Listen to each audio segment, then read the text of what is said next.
You've been told if you keep your head down, work hard, and prove yourself, recognition, promotions, and opportunities will come. But let's be honest, that's just not true.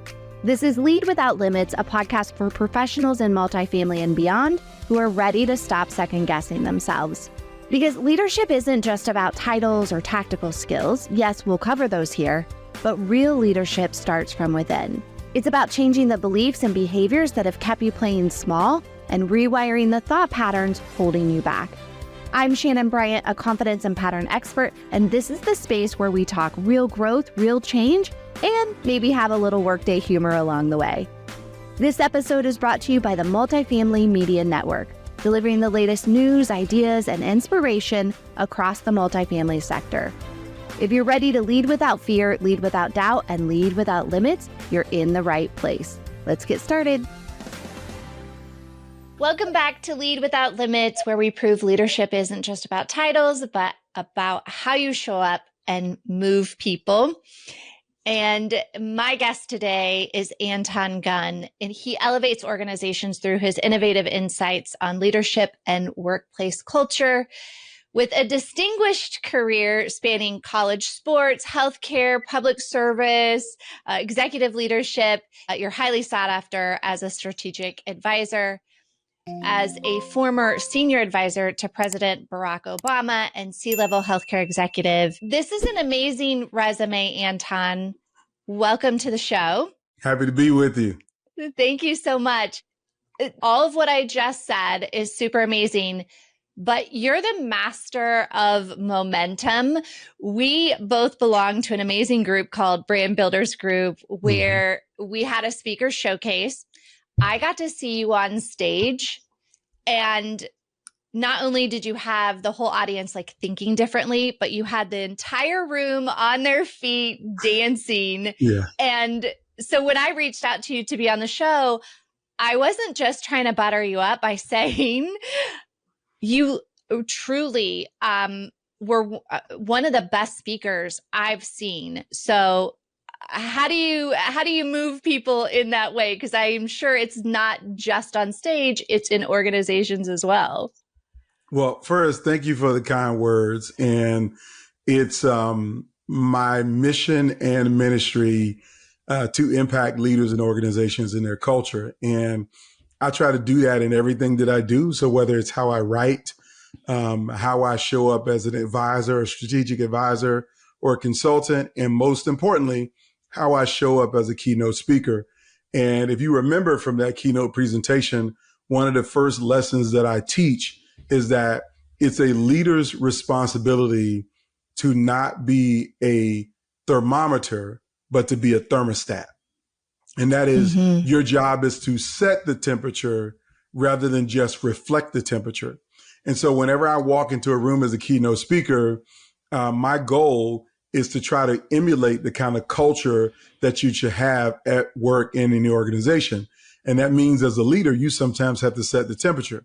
So if you walk into a room and everybody might be feeling good, but you can't tell whether there's good energy in the room, whether people are motivated, whether people are inspired, whether people are up and ready to go, then it's your job to get them up and ready to go. And so my intro for my keynote speech really give people a reason to get up, to be engaged, and to have them to think about the things that would be funny or inspiring or motivating, empowering to them. So whether there's money, tickets to your favorite, team's, Super Bowl event, or just listening to your favorite song in the car on your way to work in the morning, whatever it is, my job is to set the temperature and create the kind of environment where people want to be there, they want to learn, they want to grow, and they want to thrive. And that's what I think every leader in the workplace should be doing.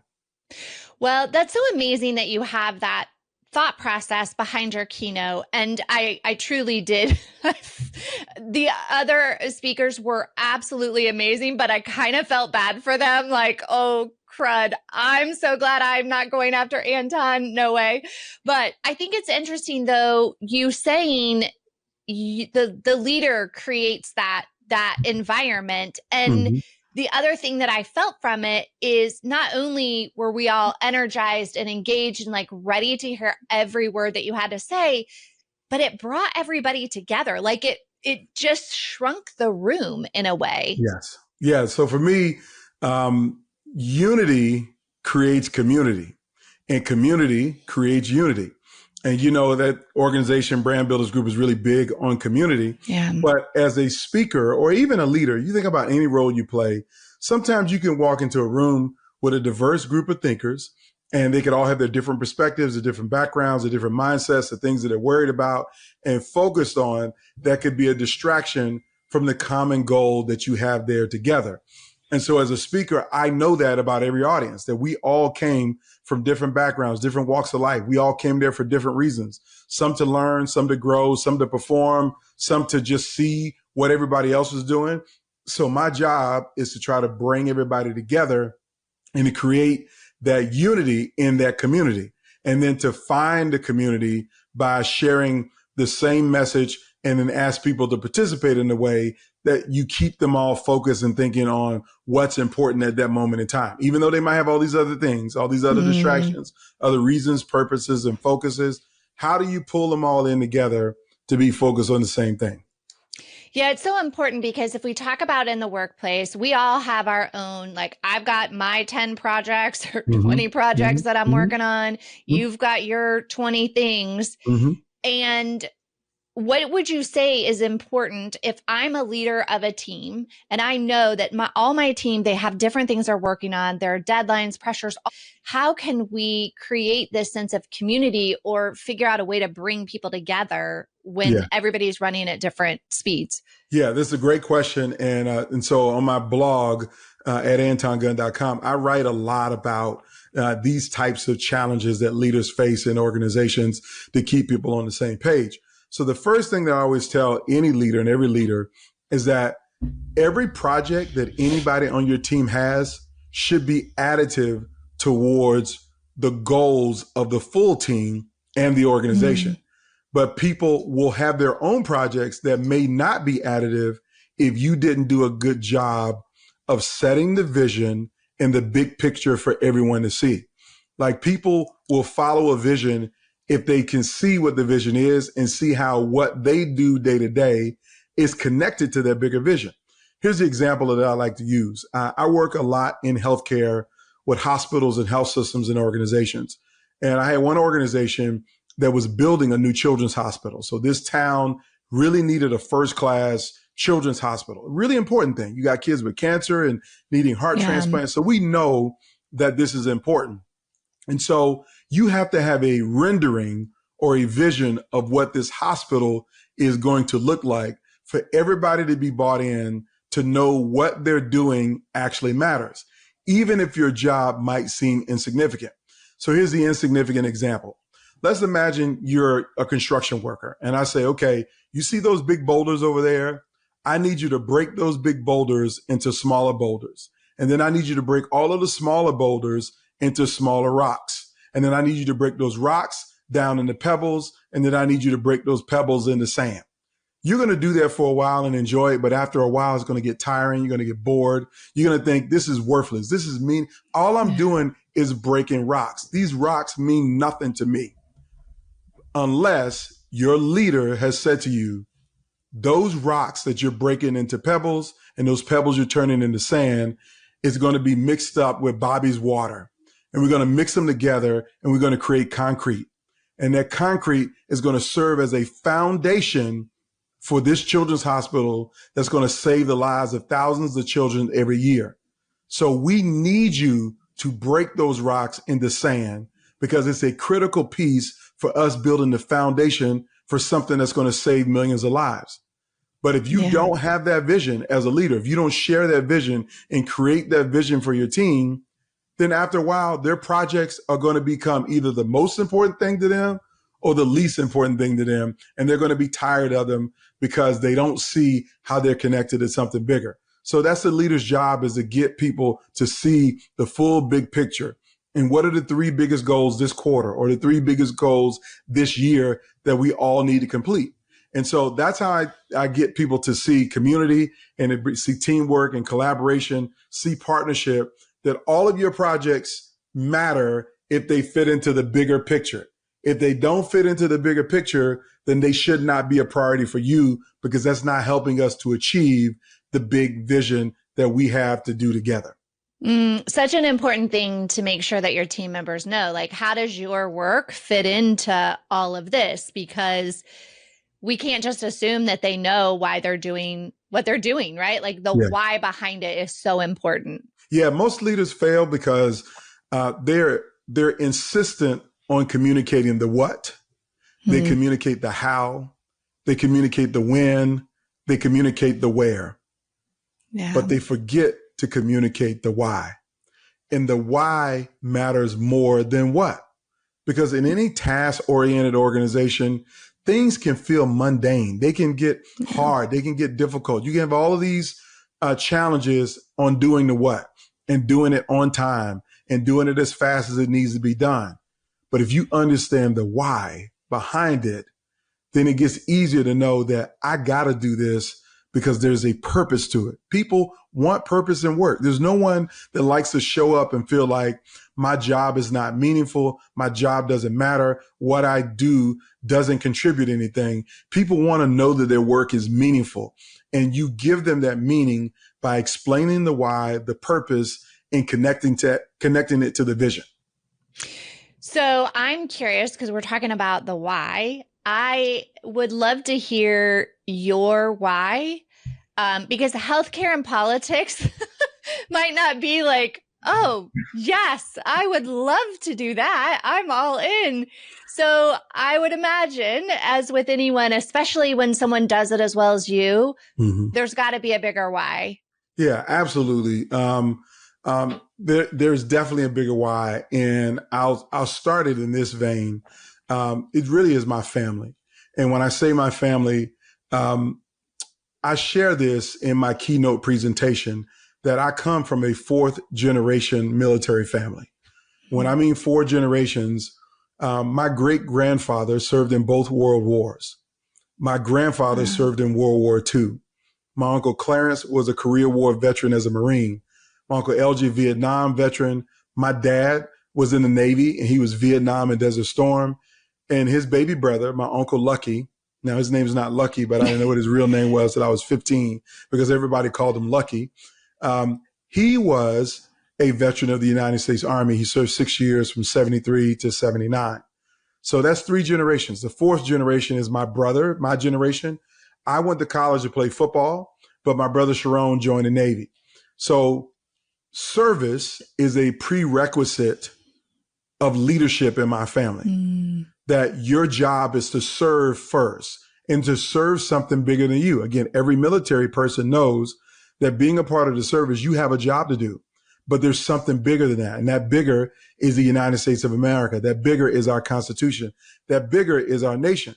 So I grew up around not only these men in my family, but my dad's friends. All of his friends served in the United States Navy. And if they weren't in the Navy, they were civil servants. Like my mom's brother, he never joined the military, but he works at the Pentagon right now in providing civil service for our men and women in uniform. So for me, service is the prerequisite of leadership. Before you try to lead people, you should serve them first. So that's part of my why. The second part of my why is that I believe that every day we learn how unfair the world is. Some of us are born on first base. Some of us are born on third base. Some of us are born without a base and don't even know baseball at all to even get started. The world generally is inherently unfair, and it can't be fair for everybody. It just will never be that way. But what good leaders do, what great leaders do, is that they see things are unfair and they use their talent, their skill, their intellect, and their opportunity to try to do something to make it right, to make it more fair. It's never going to be perfect, but you can do something to make it right. And what I learned from my family, what I learned through the work that I've done, the mentors that I have, is that it's a leader's greatest responsibility to try to do something to make it right. And so whether that is, disparities in the workplace, whether that is people being mistreated, whether that means anything, you can do something to make it right. And so it comes from me having a passion to see that in healthcare, there's a lot of unfairness. And what do I mean a Mm-hmm. lot? As a small entrepreneur with a team of 4, you know what feels unfair is that I don't have a massive benefits plan to give them all of my employees. And they all should have good health insurance coverage, but guess what? Yeah. But many years they didn't have it. And so my job was to say, you know what, there's something that I can do about this. So how can we bring healthcare to small business owners? How can we make sure that when you're in the middle of your treatment for cancer, that you can actually complete the treatment and you don't have an insurance company sending you a notice saying, you know what, I know you have 2 more treatments, but your insurance has run out, so you can't get the last 2 treatments. So I don't stand for things like that. I despise injustice. I despise unfairness, particularly unfairness and mistreatment in the workplace. And so the workplace, all of us have had a bad boss. We've all worked in a place where the team wasn't great. It might be toxic. It might be something that's wrong. And we all see it. But the question is, how many of us actually do something to make it right? And I believe that that's my mission, my ministry, my focus is to help find those leaders who can see wrong, show them the skills, the insights, and the information on what they can do to make it right. Because if you make it right, you build a world-class workplace culture where nobody ever wants to quit because they work for a leader that they admire. And if you look throughout history, and if I name these 5 names, Mother Teresa, Martin Luther King Jr., Malcolm X, Gandhi, if you look at Jesus Christ, I mean, if you look at all of these people, they see things wrong that are unfair, but they do something to try to make it right. And if you decide to be like that as a leader, you too can become one of the most admired leaders in your organization, in your community, in your city, and maybe even the world. And my job is to find, teach, train, coach, support, and help leaders and organizations to get to that status. I mean, when you've got that clear mission and the why behind it, it kind of makes, not that things are easy, but when they get hard, okay, let me rest on that because that's what's going to keep me going. And again, I'm sure, healthcare and politics that you've been in wasn't exactly easy most of the time. That never was and never will be. And I just was just at a conference in Sacramento, and I was speaking to a room full of CIOs. These are people who do technology, cybersecurity, infrastructure, but they do it for our cities, our counties, and our states. So they literally, their job is to make sure that the DMV website works so that you can pay your utility bill online, or that they make sure that, when a power outage goes out, that there's connectivity for the service department to get to the right place to fix it. They have an important job to make sure there's continuity in the technology side of providing services to people. And what I learned very quickly is that it's not healthcare and it's not politics, but they got major challenges. Like one, if you're in California, every tech company in America is trying to hire away the people who work for you to go pay them more to work at Facebook or to work at Twitter or work at some other company. And it is, as a government agency, you can't pay big salaries. And so they asked me, Anton, how do we keep our people? And I said, well, I know you can't pay them big salaries, but are you recognizing them appropriately? Do you acknowledge their contributions? And they readily said to me that, sometimes we don't really acknowledge our employees because we just tell them it's their job to do this for the people.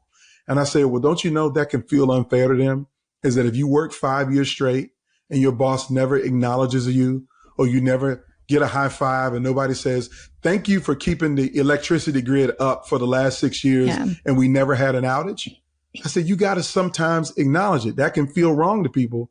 And let me show you how you can make it right. I read something where Oprah Winfrey, when, she was commenting about all of the people that she interviewed, right? And she said, what they all want to know is like, did what I said matter? Did what I'm doing matter? And it sounds like that's what you're saying as a leader. Like, okay, maybe you can't afford to pay top wage, let's do what we can.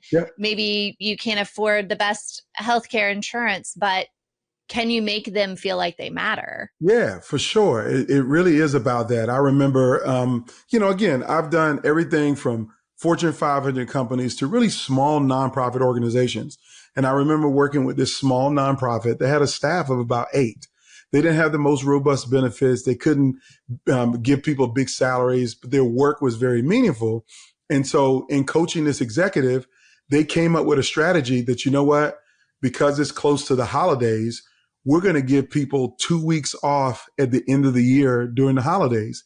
That's in addition to the 3 weeks that they already provide them of paid vacation. So now you can't pay big salaries, but you can give people 5 weeks off and make sure that they have the 2 weeks between, Christmas and New Year's to spend with their families. So whether they're Christian or Jewish or Muslim or atheist, it doesn't matter what they are. They literally have 2 weeks at the end of the year where the office is closed and they can spend time with their families. So it's not about salary, but it's about how you make them feel. Do you make them feel like they're valued? And I value you so much that I can't give you the big bonuses and the big raises. Yeah. But what I can do is give you 2 weeks paid to spend time with your family. Mm-hmm.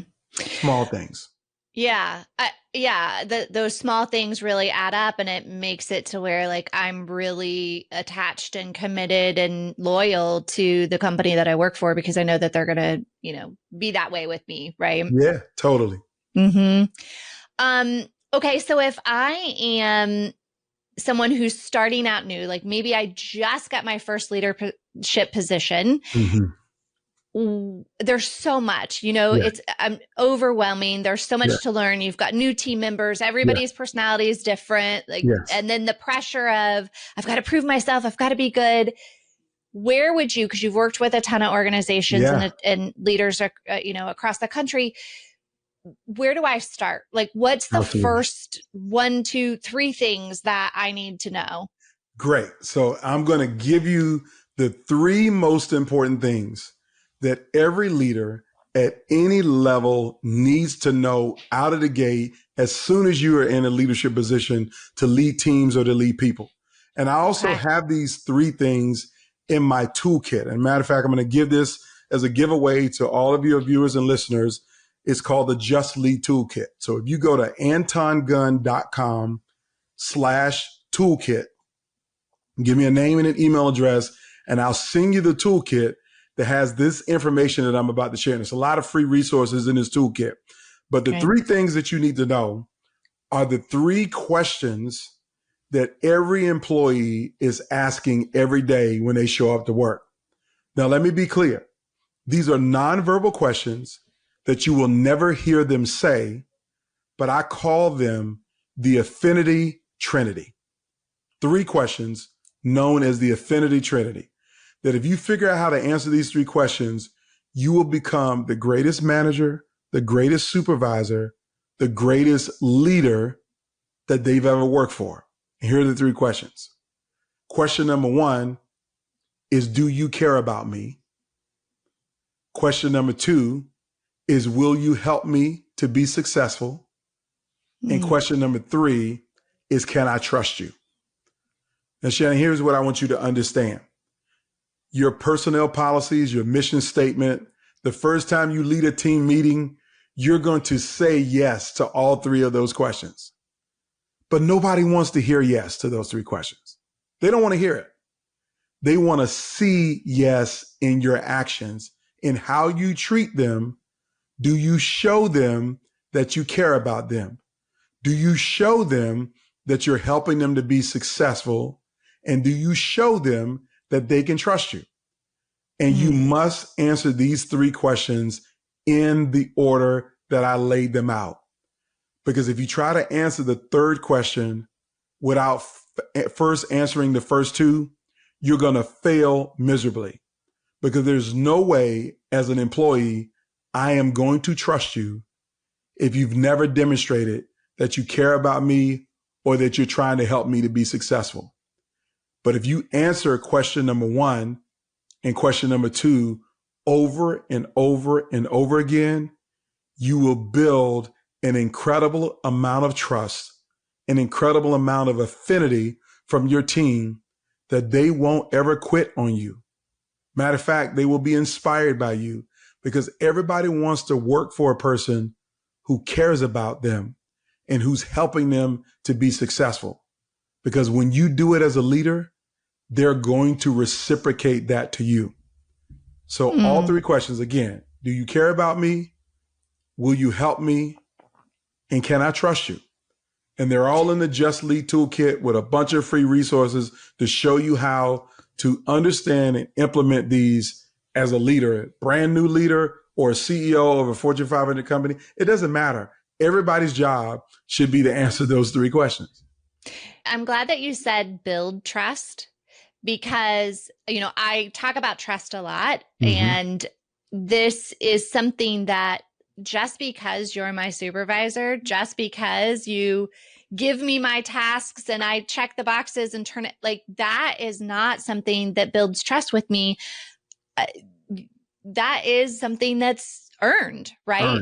Both Totally earned. ways. Yes. You have to learn to trust me. I have to learn to trust you. Yeah. So starting with those first two questions that we're trying to answer to build that trust, can you give maybe one thing for each of those that I can do then as I start to build this trust and answer those first two questions? Yes. So I've developed a tool. It's not for sale yet, but I'm going to show it to you anyway. It's called Just Know Your Team. Okay. Love it. It's a simple deck of cards that has 57 questions in them.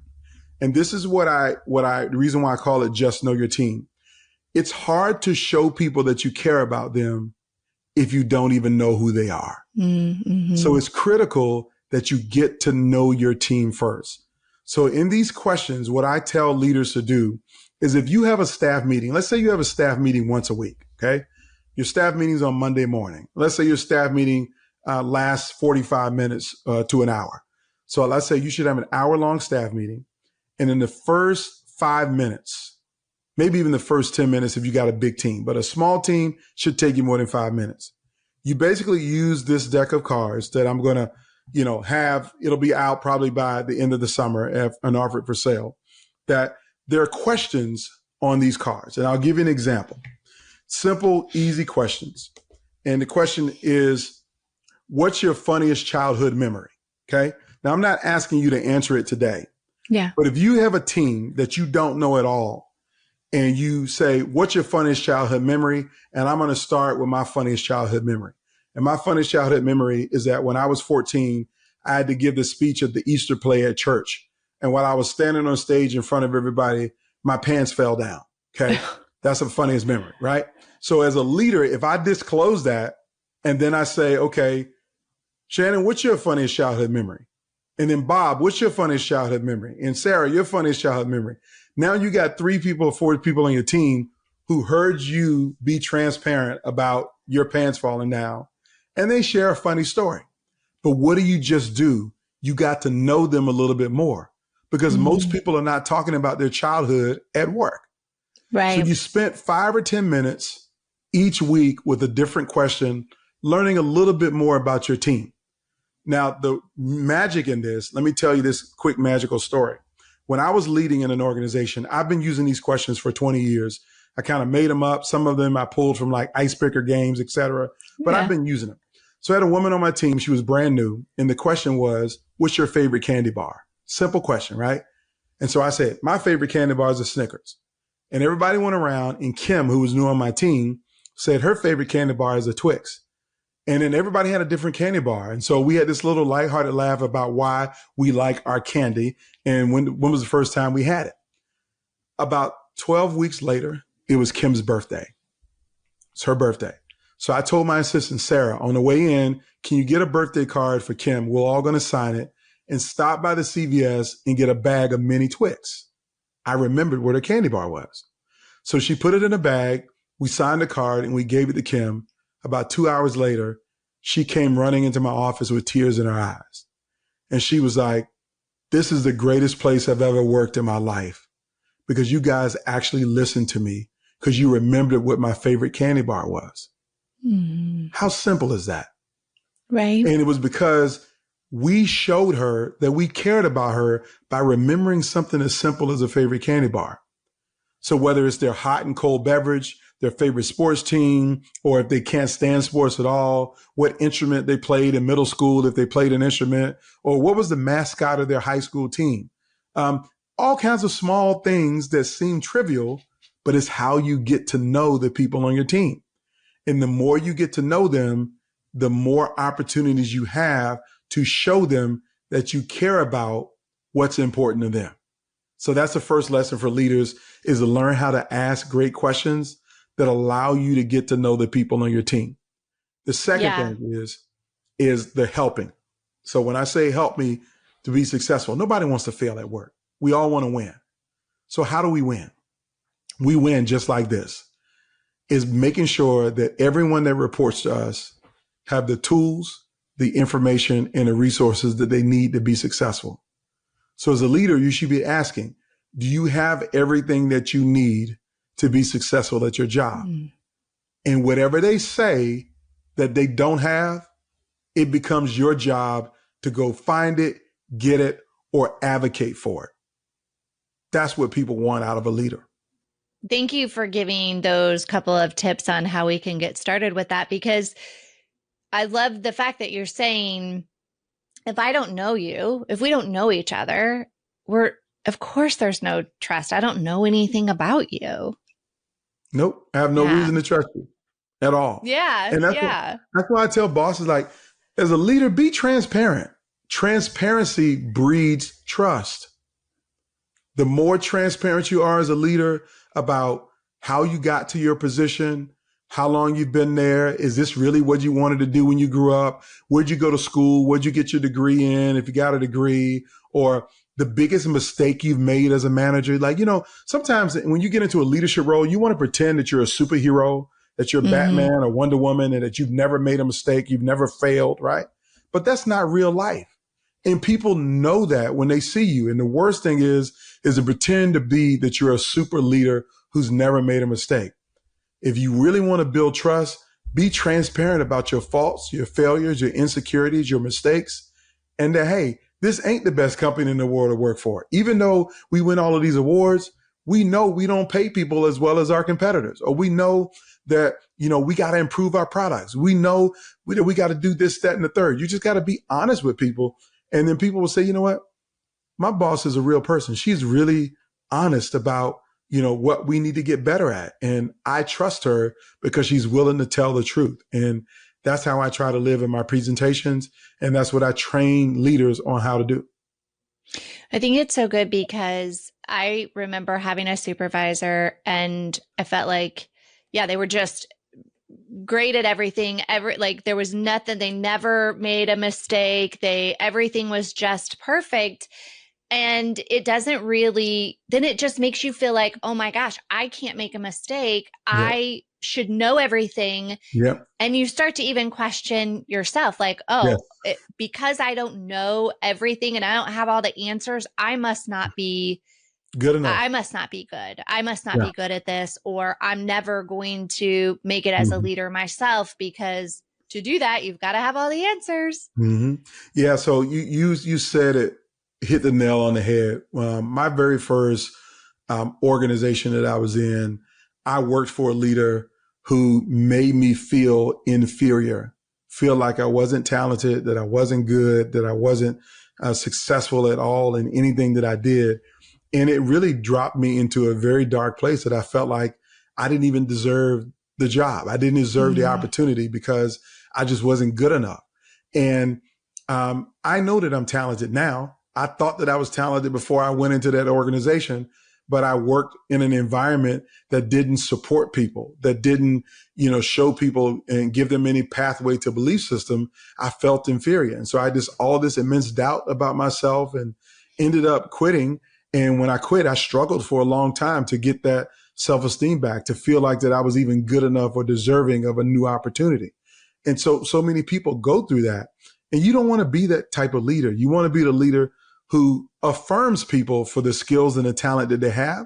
But if there are areas that they need to improve, then give them constructive feedback on what they need to improve and help them to improve. Like I remember I had an assistant one time who told me, Anton, I'm not really good at math. I don't do math and do numbers. So you know what I did? I put in her professional development plan that you need to go take a business accounting class, and I'm going to evaluate you because you told me you're not good at math, but my job is to help you to get better. So I want you to take a class, find some things to do, and we can work on this together, because I don't want you to say that I'm not good anymore. I want you to be good and I want you to be great. So I'm going to help you to get better. And she was very grateful and appreciative of that I was interested in what would make her better. And most employees want bosses, leaders, team leads who are willing to do that type of support for them. It's interesting because sometimes we tell ourselves that story, like, I'm not good at math. Like, that would be a story for sure, I would say. But sometimes it's just the story. Like, we haven't even really proven that, right, to be the case. So I love that you gave her that opportunity. Like, oh, well, let's see, actually, if you are, in fact, not good at math, or you just think that you're not, or haven't had that exposure to it. Because that's the other thing, right? Yes. Sometimes we don't know what we're good at because no one's ever given us that exposure or taken that leap and said, hey, I believe in you and I'm going to offer this up or give you this resource and let's see. Yeah. Well, that all answers the second question, will you help me to be successful? And whether it's exposing people to things that they don't know, providing micro learning, micro trainings, or just putting them in a position to be able to be affirmed in their professional skill set is what good leaders do. My greatest boss ever was a woman named Lenora Reese. And I'll never forget this day because she came into the office. I'd been working for her about 11 months. And she came into the office and she handed me a piece of paper. And she says, look at this piece of paper. And I looked at it and it was a job announcement for a position in another organization. And I was like, why are you giving me this? She says, you need to apply for that job. And I was like, wait, am I doing that bad of a job working for you that you're trying to get rid of me? You're trying to find me a job? She says, no, Anton, you're doing a great job for me, but I can't afford to pay you what you deserve to be paid. And this position does. So I'm going to help prep you for the job interview and help you to get this position because you deserve to make that kind of resource. And she literally did exactly that. And when they called to check references and they called her, you know what she told them? She told them I was making more money than what I was actually making. And that if they didn't offer me the max on this role, that I probably wouldn't take it. So I got an $11,000 raise. Amazing. So she helped me to be successful. And it wasn't just successful in my job working for her. It was helping me to be successful in my career and in my life. That's a leader that will always be admired. And that's why I always admire Lenora for what she did for me and so many other people, because it didn't hurt her at all to help me to be successful in my life. And that's what I think most people want, is someone who's willing to help them to be successful. Yeah, absolutely. Okay. Well, speaking of roles, we can't ignore the fact that you were senior advisor to President Barack Obama. Yes.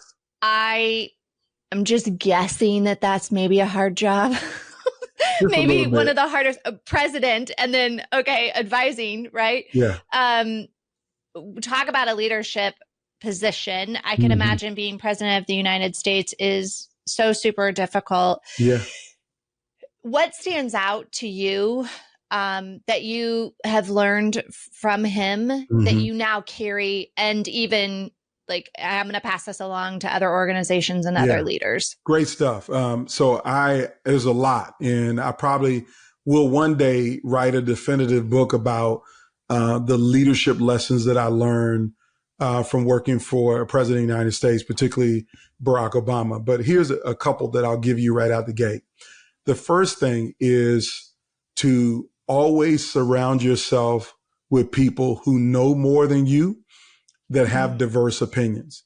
And I can tell you ad nauseum that Barack Obama is the smartest person that I've ever met in my life. But he surrounded himself with people who were smart differently than he was. They knew things that he didn't know. They understood things at a deeper level that he didn't know. And he put us all in a room and asked for our opinions about the challenges that were facing the nation at the time, particularly around healthcare, because that's what I focused on. And so he wanted to hear those diverse perspectives. And then once he listened to those diverse perspectives, he took it all in and he made the executive decision. So an executive decision doesn't require you to have all of the knowledge and the expertise. It requires you to put the right people around you, the smart people around you, hear what they have to say, and then make the decision from there. So that's the first lesson. The second lesson that I take away from Barack Obama is to know that kindness, honesty, and empathy for people is a trait that the best leaders should always embody. I never saw him angry at any point in time that I worked with him. And he had a lot of reasons to be angry. I mean, there was a lot of attacks. Yeah. I would never forget people were angry at him because he wore a tan suit one day in the summer and stood at a podium with a tan suit. And they literally thought that he had committed heresy or tore the Constitution up. And people said a lot of bad things about him for wearing a tan suit. Okay. But I never saw him get angry. I mean, every attack that came at him rolled off his back like, water off a duck's bill. It didn't matter to him. I never forget him being in a joint session of Congress and a member of Congress screamed at him and called him a liar. And he didn't react and get angry. He just said, that's not true. And he moved on.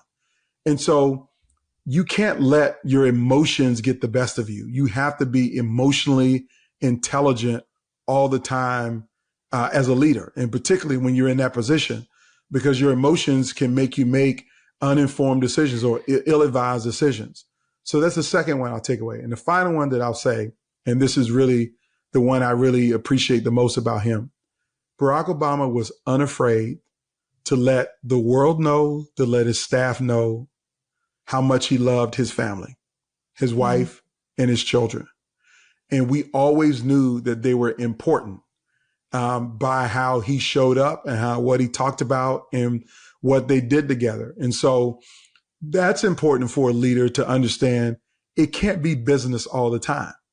Yeah. It's got to be family sometimes. And what does the family sometimes look like? And are you willing to talk about your family? Share your family with your organization and let people see that you're a whole person, that you're not a half person that is only here at work and, you sever your personal life from your professional life.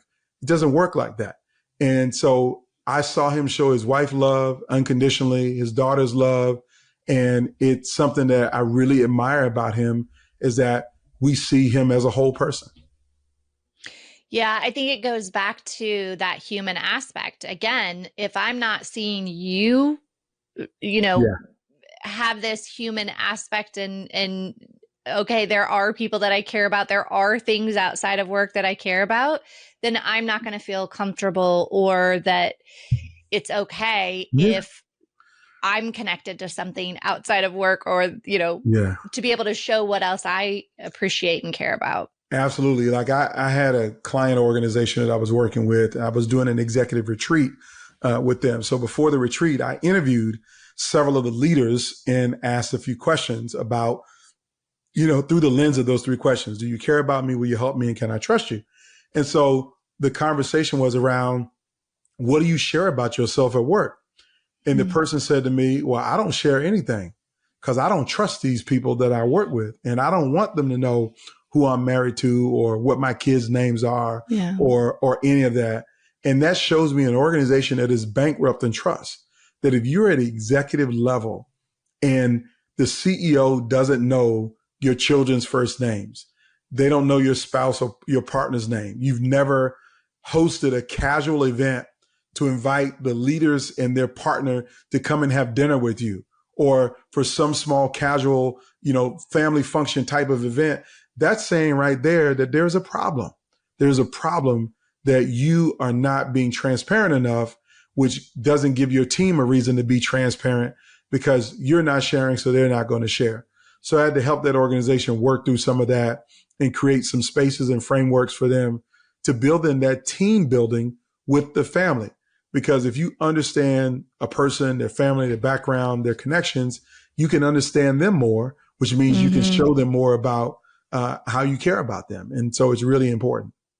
Well, it's also very telling of how this person shows up at work too, right? Yeah. Like if I'm exhibiting certain behaviors, there's reason behind that. If Hmm. I understand maybe someone's background a little bit more or something that they're going through, then that is most likely going to make a difference of how I perceive that. And Totally. okay, well, then how do we work with that? Absolutely. Absolutely right.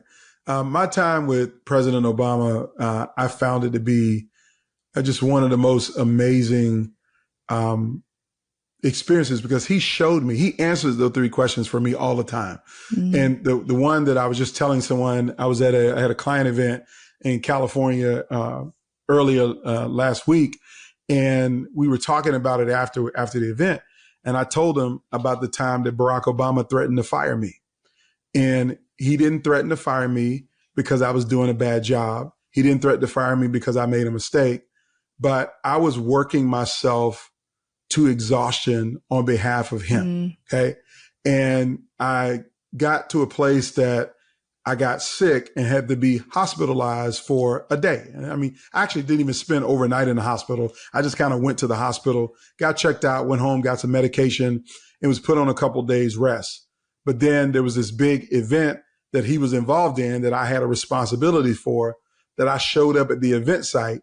And when he got out of the car, he says, "What are you doing here?"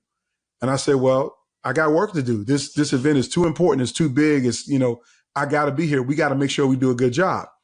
He says, "I heard you were sick." I was like, "Yeah, I was, but I'm fine now." He says, "No, you're not. I heard that you were supposed to be on bed rest. So go home." And I was like, "Well, I can't go home because I need to be here for you in this event." He says, "Listen, Anton, if you don't go home, I'm going to fire you. So you decide whether you want to be here and get fired, or do you want to go home and rest and come back and let's finish this thing off."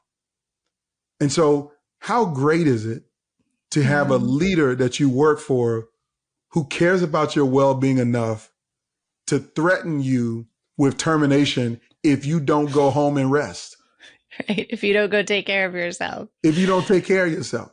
Yeah. So that's one of the many experiences that I had that, like I said, there's so many different lessons that I've learned from him. And, why if you Google the name Barack Obama and ask who are some of the most admired leaders in the world, his name is always going to be in the top 10 for the rest of his life, because he's a leader that whether you agree with him, whether you think he's, funny, or his ears are too big, or you think he's too skinny, or you think his policies and politics were all bad, it doesn't matter where you sit in your opinion of him. He will always be a leader that the majority of people will admire because of how he treats people, how he shows up, how he communicates, and the emotional intelligence that he has about everything. And that's what we all can learn from. We all can learn something from that, and maybe even strive to be like that. Yeah, absolutely. I'm curious with the work that you're doing in healthcare and, just the struggles across the board with that. Mm-hmm. Is there one thing like in all of this, because I know it's such hard work, like, is there one thing you're like, if I could get this across, Yeah. What is that thing? Yeah. So let me just context what I'm about to say with this. I've worked with more than 100 hospital systems in America. Healthcare is a very difficult and complicated job. I mean, like, we all go to a doctor's office or to a healthcare organization in our time of need. So whether it's a surgery or whether it's treatment or whether we're on our deathbed, we really need the employees at that hospital to deliver their best for you and I. We need it. If we want to be healthy and whole and back to our families, we need them to be at their best.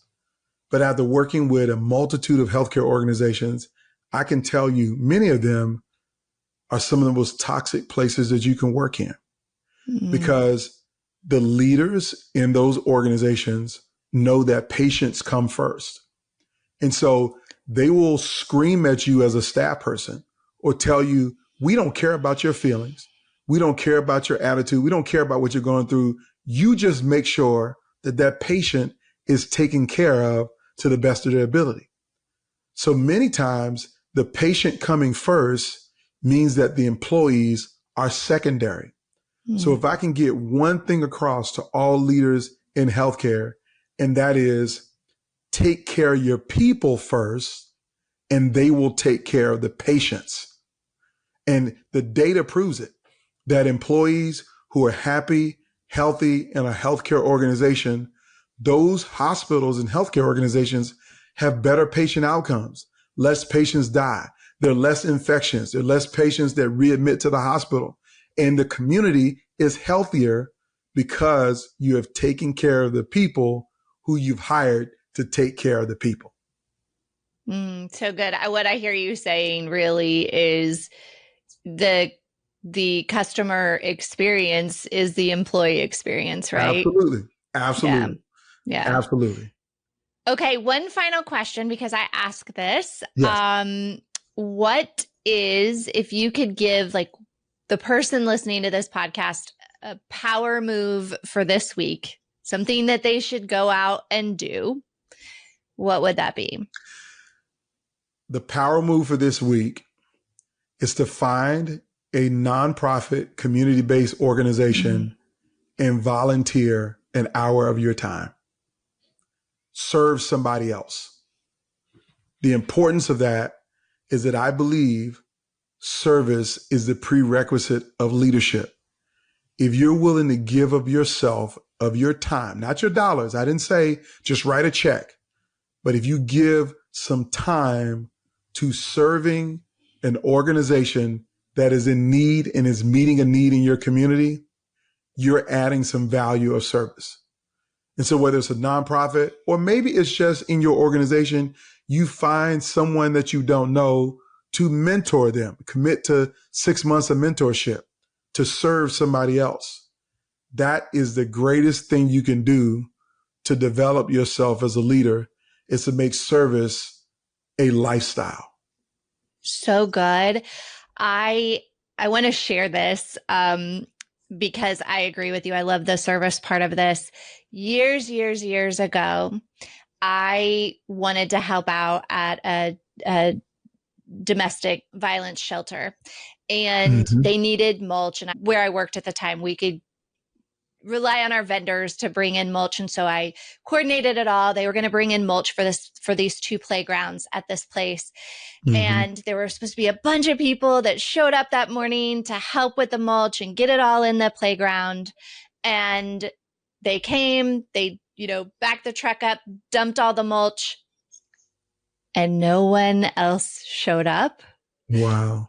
I was the only one there with the shovel. And I will be honest, in the beginning, it was dead of summer. It was so stinking hot out. Wow. And I'm by myself. I'm like, how in the world am I possibly ever going to get this done?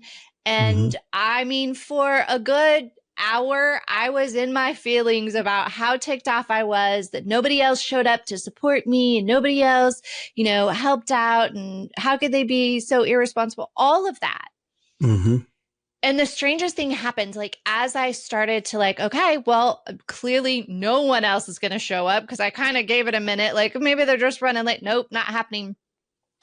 As the day went on, it ended up being one of the best experiences of, honestly, like, it sounds dramatic, but it was such a weird thing that happened that day. Like, it was super sunny, it was hot. And my mind started to go to all of these great thoughts about, okay, well, I'm getting a workout. This is helping people. And at the end, there finally was some of the people who were working in the kitchen brought out some water to me. They were like, oh my gosh, this poor girl. At the end, and I didn't know it, certainly don't think it was planned on their part, a woman comes out with her little boy, and he was running through the mulch, all excited, getting on the play equipment because they hadn't had it opened in a long time. And I was like, holy, that is why. Right. That's why. And it just was one of the most beautiful days I've had, honestly. That's beautiful. That's beautiful. And again, the service aspect of things is what we should be here to do. Again, that's what means making it right is. nonprofit organizations serve people who are experiencing wrong, whether it's domestic violence or, I was involved as serving on the board for an organization that focused on the prevention of child sexual abuse for a long time. And so there was a lot of wrong in the world, a lot of unfairness in the world and mistreatment in the world. But those of us who don't think it's robbery to spend a little time to do something to make it right, that's our role to make things better than we found them. And that's what real legacy is about. Yeah. Yeah. Anton Gunn, thank you for spending time here on Lead Without Limits. I so appreciate this. And if you have an event, you've got to hire Anton for a speaker. It is amazing, and it's an experience that you won't forget. Thank you for being here. Thank you for having me. Thanks for tuning in to Lead Without Limits and investing in what matters, you. If you found this episode valuable, please share it with a friend or colleague who might benefit as well. This podcast is brought to you by the Multifamily Media Network, your trusted source for stories, trends, and insights in multifamily living. I hope this moved you one step closer to lead without fear, lead without doubt, and lead without limits.